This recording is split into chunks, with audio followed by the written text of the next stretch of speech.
Welcome back, WNST, Towson, Baltimore, and Baltimore Positive. We are positively and very, very sadly into the off season here in Baltimore. Leonard Raskin joins me now from Raskin Global, where I'm going to be using the lip balm. My wife said the weather's going to be bad, so I know I'll be dry. I got lip balm and I got mints here to hold me through the off season. What I didn't get was barbecue in Kansas City out of this. I didn't get any wings in Buffalo out of this, Leonard. I'm realistic about it. I didn't think they were the best team. So for that, they went as far as I thought they were going to go. But the disappointment of that pick at the 9-yard line, that's going to be 9 months of not just for Lamar, but for all of us, right? Yeah, well, these things happen. I tended to some social media post-game and heard the usual suspects screaming about Lamar can't pass and the offense stinks. And I replied to these people, dude, one pass. The guy has never thrown a red zone interception till now. So, what are you going to do? Hey, stuff happens. That happens. Look, it wasn't a great game by any stretch for either team, I really didn't think. But what was shocking to me was, boy, Buffalo was just throwing that ball. Allen was throwing that ball all over the field. I think they ran the ball twice in the first half or something, and he ran one of them to escape. It was insanity. But what are the chances? Okay, so here's my question. I've never kicked a field goal, and Tucker is obviously amazing. If you and I were out there on the field watching, and he was going to be paid $1 million to hit the upright, how many times could he hit it out of 20? Oh, yeah. I mean, yeah. Could he hit it if he tried? Yeah. Could he hit it if he tried? And here, the most accurate kicker in history hits it twice. Well, one left, one the right. wind was certainly a factor. Even on that last pass with Huntley down the right side to Hollywood that went long. We'd seen that, but on a night when the wind was kind of treacherous and the weather is Buffalo, they had a quarterback and an offense that wanted to do nothing but throw the football. And they did. And but they still only scored one touchdown. They got one touchdown. We had one lousy play that without it, we may be Chiefs. But you know what? As you said, my friend, it's the off season. Well, it is. And the weird part is you can do the what ifs. And, I mean, even the play before where Hollywood was wide open and Dobbins missed the block down on the goal line, you could play it out that, like, we would be sitting here going to Kansas City this week with a chance that Mahomes doesn't even play and certainly won't be practicing this week. So all of these things, it sort of could have lined up, and yet the brass ring kind of feels far. It feels like the offseason and what they need to do, and the talk about the center and the talk about the wide receiver. Ooh, that was really ugly. Who's going to be a pass rusher next year, and whether this will be the offseason that they give Lamar Jackson $350 million or whatever that obscene number is going to be. That this is the time they have to make all of these commitments based on the back end of something that wasn't very good. Really, the center thing really is kind of puzzling. That's the backup center to the original center who had more problems. So they used the backup center who they should have just put Morgan Cox in there, I guess. I mean, he's going to the Pro Bowl, right? I don't know that he would hold up on the pass rush over the line, but I get it. I get it, but he wouldn't knock Lamar out cold in the end zone. Well, I would hope. But then look, it was last week, right? Last week we had our favorite Steelers, who on the first snap, two Hall of Famers, forever Hall of Fame veteran center, snapped the ball 40 yards and it was 20 yards, but caused the first score of the game for the Browns. So, hey, these things happen. I guess the stress gets to you at some point, but that snap, Lamar was chasing two of them down. And at least the Browns lost. You said Browns, and I'm like, well, at least we had that going for us. I was very glad to see that. I only wanted them to win if we won, of course. I was wondering, like, when that moment happened at the end of the game where, like, Mahomes is injured, Baker's got the ball, and, like, I'm thinking, how many of our fans are pulling for – because, you're in the game. You're pulling for one side or another for whatever your weird reason would be, And I just so dislike them. Like, I was pulling for Tom Brady for the first time in my life because Ryan Jensen snapping him the ball.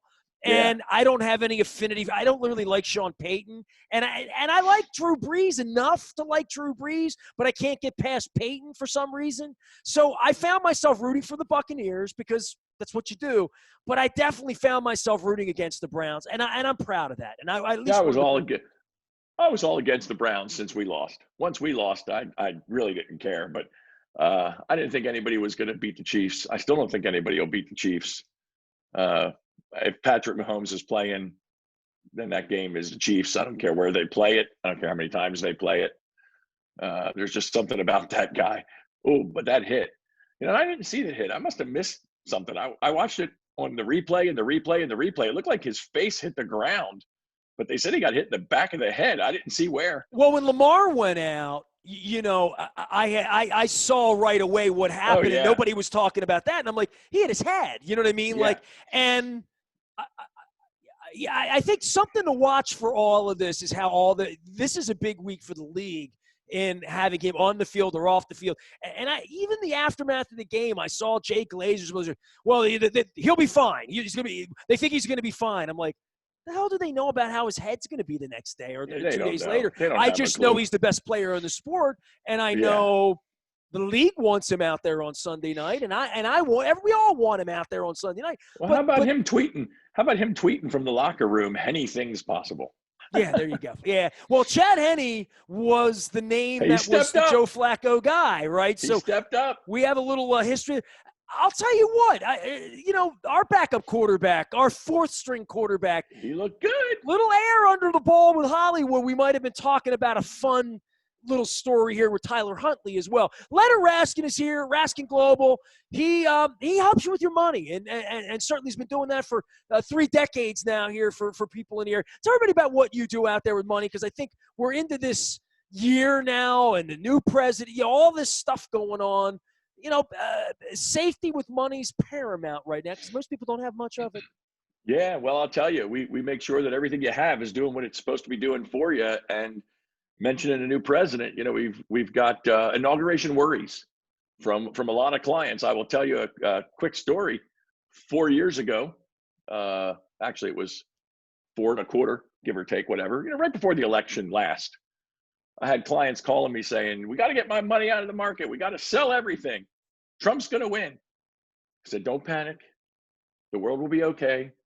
7 billion people making buying and selling decisions about products and services around the globe cause markets to move, cause companies to have profits and markets to produce results, companies to have profits, make money. So you invest in those companies for the long term, not for the next president." And turns out it was okay. But, at the same time, I had people calling me, "Get my money out of the market. Hillary's going to win." Oh, my God. And sure enough, this November, same thing again. People calling saying, "If Biden wins, we're going to have taxes through the roof. We're going to have regulation through the roof. You got to get me out of the market." I said, "Nope, we're not investing for this president any differently than we invested for the last president. We own internationally diversified equities. We hold it for the long term. We rebalance when markets move between stocks and bonds. You take an appropriate level of risk for the long-term future of your financial goals. And then you set it and rebalance it, and you don't make moves based on inauguration day or the presidency or a new tax law. That doesn't move markets. Markets move because companies make money or don't make money. If you've got a well-diversified international portfolio over the long term, markets go up and down. And in the short term, got to always be worried and always be cautious. Just keep your eyes on it. But in the long term, markets go up. If markets went down on a protracted basis, we would be worried about a lot more than our money, because there'd be something going on in the world that would not be good. And if that happens, I can promise you, listeners, they're not worried about their money. Something else is going on that's really bad. So you invest for the long term with money you don't need today. If you need the money today, tomorrow, next month, next year, your kid's college in 2 years, your retirement in a year, you got to look really hard at how much you have in the market. But that money that's there for the long term should be invested, should be growing. You make sure you have a base, you make sure it's protected properly. And that's what we do. We make sure people are using their money to achieve their American dream, to create the things that they want that money to do that are more important than the money itself. Nobody just watches it grow on a scoreboard and you tally up points. You got to tally up those points for something. And that's what we're about, making sure people understand what that something is and then how to make the money, help them get there. Leonard Raskin's our pal. You can find him at RaskinGlobal.com. They're always there, and a phone call away, a click away. Now maybe a little bit more time on our hands that the Ravens off season is here, and we get into draft. And we get the weird part for me is there's 3 games left, and I've enjoyed these Sunday. Sunday's been the circled part of my day. I'm not going out. I'm not traveling. I'm not at the beach. I'm not having any fun. I'm not out at dinner events with you or doing Raven shows, doing all the things that I've done the last 25 years. The Sunday has been like, oh, there's a game on. Even Thursday night games, as bad as they suck, at least I could say to my wife, well, there's a football game tonight, Right, right. So I know you have the Caps and there's hockey, and I've, been flipping around. The Terps decide to play some nights. Some nights my friends at Coppin even decide to play. I know the high schools aren't playing right now. But there's nothing that's going to replace the NFL 2 weeks from now when this is over with for me. Sadly, yeah, it's over. My wife said, maybe this is the year where you watch movies for a change. And I'm like, there you go. God, I don't know. There you go. Well, it's funny. We were setting up a TV. We were setting up Netflix on the TV. And my son said, now you can see all the movies that are on here. And I said, well, why do I want to do that? He goes, yeah, I know. You don't watch many movies. He said, I'm not a big movie guy, and that's your fault. I said, well, you're right. It's my fault because I'm not a big movie guy. I was a movie guy when I was a kid, and like the last 20 years, people laugh at me, and they're like, do you see this? Like when we watch Jeopardy, my wife and I play Jeopardy, I'm not good with like movies and stuff, not modern, anything before 1990, I'm probably up on. I saw a series, and this is no disrespect to my wife who's went to high school with Adam Sandler, but I was at an Adam Sandler movie when my kid was probably about 11 or 12, it was probably late 90s, and I was one of those freebies. I was at a Towson Commons, and it was just an awful movie. I'd have to figure out which one it was. I'd have to look it up. Little Nicky. Probably a bunch of them. Little Nicky, okay? That's where it jumped the shark for me. I'm sitting in there, and I was out with my son, and I was on a date. Took a girl and my son. We're at a movie, and I'm like, this is terrible. I'm in there 10 minutes, and I'm like, I would rather be on a date eating sushi. So I think she and I went down to Palos and got some of those breadsticks with the olives. There you go. And I'm like, dude, I'm leaving. Meet me in an hour down at the movie theater. I'm out on this. This is a waste of my time. And after that, I only saw a couple of the American Pies, and my wife drags me to one every couple of years. And then people are rude inside the theater. So I don't know. I just don't see movies, but I love sports. I love drama. I like the big picture of like a season and knowing the players and all that. I'm not a guy that can sit and randomly watch like San Jose State dribble against San Diego State at 11 o'clock just to do it. And I'm not a gambler either. So with sports, I'm trying to readjust on how much time I want to give sports and where I'm going to give it time. And this is the year I'm 52. I'm going to decide this is the year that I need to readjust what I'm doing with sports. That's all. Well, I'll tell you this. The Washington is Washington, but they have a name. The Washington Capitals opened up 2 in a row over Buffalo. I saw that. Thought the Ravens might pull off a Buffalo, but it didn't work that way. Then I saw the Penguins show. Yeah, hey, that wasn't a bad game. An overtime loss for game 1. Cap start, I think 6 on the road, 5 or 6 on the road. They're like That's crazy. barnstorming, right? They're playing. This league this year is insane. I had Ted Starkey on last week, and I got to get Eddie Frankovic too now that it's all over. But just talking about what they're doing in hockey, because if you're not a hockey fan, they're sort of bubbling in the United States and having regional tournaments, kind of sort of, right? Yeah, they redid the conferences. They restructured the conferences so there's much less travel. And they did the conferences based on geography. Except, it's kind of wild. We have an east, a central, and a west in the U.S. And then there's the whole of Canada has their own division. So they're traveling from east to west. Yes. Yeah, they're traveling from east to west. They're going everywhere, but they're only in Canada. And it's a tight, compressed, normally an 80-game season. It's 56 games. It's nice and tight. And they're playing only interdivision within the division. So you're going to have a lot of fights. It's going to be a nasty season. You got teams seeing each other eight times in 56 games. And they're playing back to back. Usually you see maybe a home and home series over the week, but these guys, they're playing 2 nights in a row in the same barn. So Caps play Buffalo twice in a row, then they play Pittsburgh twice in a row, and then Pittsburgh and Philly play. Well, that means you go to town once and play twice. That's yeah. They've been very sensible, right? So we talk about all yeah. these leagues adjusting, and we talk about where Definitely. the adjustments are for everyone during the pandemic. The NHL's up and adjusting, and look, the NFL is 3 games away, Mahomes be damned, away from getting through the season. So we talk about some businesses struggling and who adjusted and who didn't, and all. Sports is trying to adjust, trying to. Absolutely. Now, whether it's going to keep everybody's attention or not remains to be seen, right?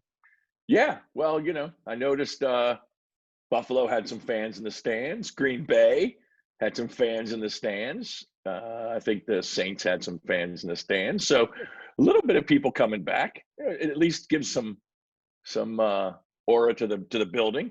And I think that was an interesting change for the playoffs, at least for the Ravens, was having to play with some noise. Well, Patrick McCarry said that he couldn't hear the snap count. Yeah, they got used to playing without noise. So, hey, maybe that was an issue. Well, then if that's an issue, shame on them. We're not talking about 80,000 people. We're talking about 8,000 people. Well, I appreciate you always coming through and trying to talk through all the noise of the money and the markets and obviously the Ravens. We'll continue this conversation as we get going into hockey season. Luke's talking spring training. We're already talking about, paying Lamar and in the off season. Yeah, well, this is his year, right? Yeah, well, and that is going to be a commitment. And I've talked to Luke about this a little bit. If he were out in the open market, would another franchise give him $300 million and completely retool what they do?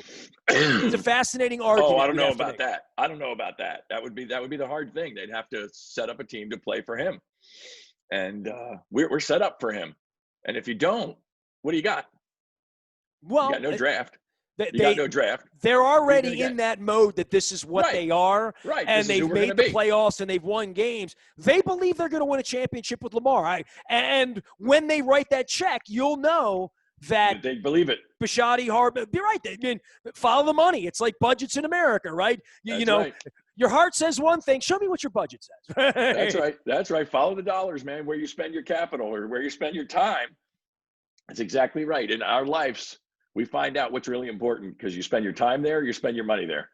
And if you're willing to do both, you've made a commitment there. So that's what you need to look at. And I think they're going to make him a wealthy man for generations to come, potentially. And if he does the right things with the money, generations to come will be able to thank Grandpa Lamar. There you go. For his ability. That's a good thought. Well, hey, man, I've enjoyed talking football. I'll get back with you next week. We're getting a couple championship games. I'm sure the Ravens will be making news and things will be happening and players will be getting released. And we'll have we're only 6 weeks away from free agency and a lot of decisions for all these teams. I mean, 7 of these teams out getting head coaches this week, right? So busy week. Leonard, I appreciate you as always. We'll send everybody out to Raskin Global, raskinglobal.com. Now that the football season is over, Leonard, I'm sure, will be talking a little bit more about money and about finance and the state of the world moving forward. Always appreciate you, man. Rest up, get better, Pleasure. All right? You got it, my friend. Talk soon. Lozengers out there is what you need. Some That's lozenges. That's what I got. That's what I got. Leonard Raskin, Raskin Global, raskinglobal.com. If you didn't find me, nasty at WNST.net. The original email address still finds me, Ness at BaltimorePositive.com. Facebook, Twitter, LinkedIn, Snapchat, anywhere we are, you'll find us at BaltimorePositive.com.